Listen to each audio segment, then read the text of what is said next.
दीपावली पर्व के 11 दिन बाद मनाए जाने वाला इगास पर्व की धूम पूरे उत्तराखंड में छाई रही और पारंपरिक पर्व की धूम में श्रोताओं ने गढ़वाली लोकगीतों का आनंद लिया और देर शाम मंडान लगाने के साथ जगह जगह भैलो खेला गया और उत्तराखंड के मुख्यमंत्री पुष्कर सिंह धामी और राज्यपाल लेफ्टिनेंट जनरल गुरमीत सिंह ने भी लोक पर्व इग्यास की प्रदेशवासियों को शुभकामनाएं और बधाई देते हुए कहा कि हमें अपनी परंपराओं, रीति रिवाजों, संस्कृति को जानना और समझना होगा और उनका सम्मान करना होगा।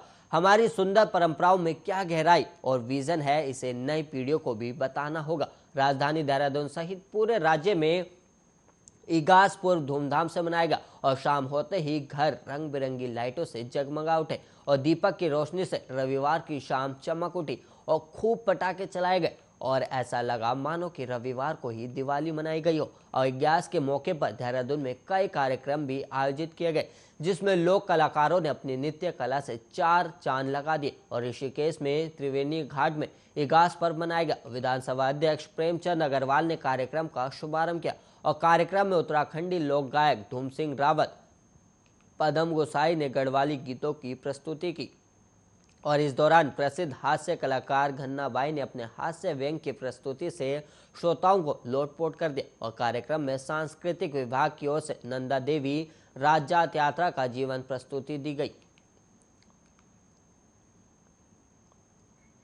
काली और गोरी नदी के संगम पर स्थित जोलजीबी में प्रसिद्ध ऐतिहासिक, पारंपरिक और व्यापारिक जोलजीबी मेले का रविवार को शुभारंभ हो गया और उत्तराखंड के मुख्यमंत्री पुष्कर सिंह धामी द्वारा रविवार को मेले का शुभारंभ किया गया और इस अवसर पर मुख्यमंत्री ने कहा कि ये मेला हमारी बहुत बड़ी सांस्कृतिक धरोहर है और मेले धार्मिक और सांस्कृतिक पर्यटन को बढ़ावा देते और जोलजीबी मेले को और अधिक विकसित और सुविधायुक्त किया जाएगा। जोलजीबी मेला भारत नेपाल के मैत्री संबंधों को एक करने का कार्य करता है।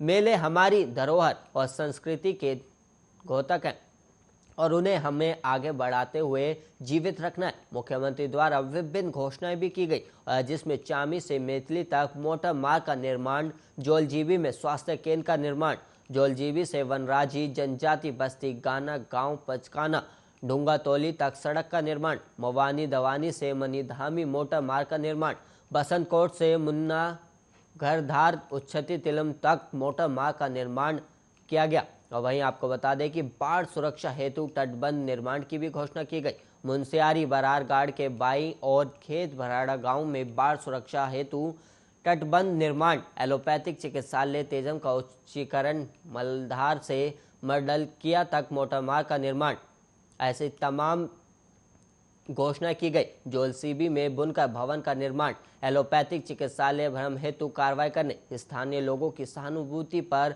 मुंशियारी को नगर पंचायत बनाए जाने और ग्राम पंचायत पांगला में स्वास्थ्य केंद्र खोले जाने हेतु कार्रवाई किए जाने के साथ ही जोलजीबी मेले के आयोजन हेतु 5 लाख रुपए देने की भी घोषणा की गई।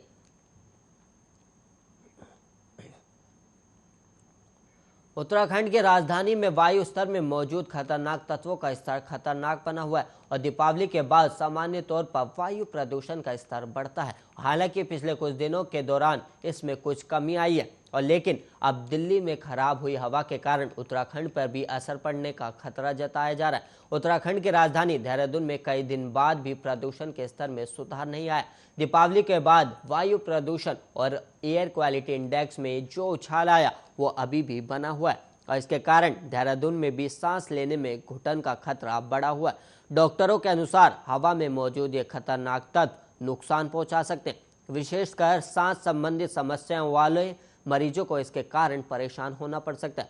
और वहीं राजधानी में वायु स्तर में मौजूद खतरनाक तत्वों का स्तर खतरनाक बना हुआ है।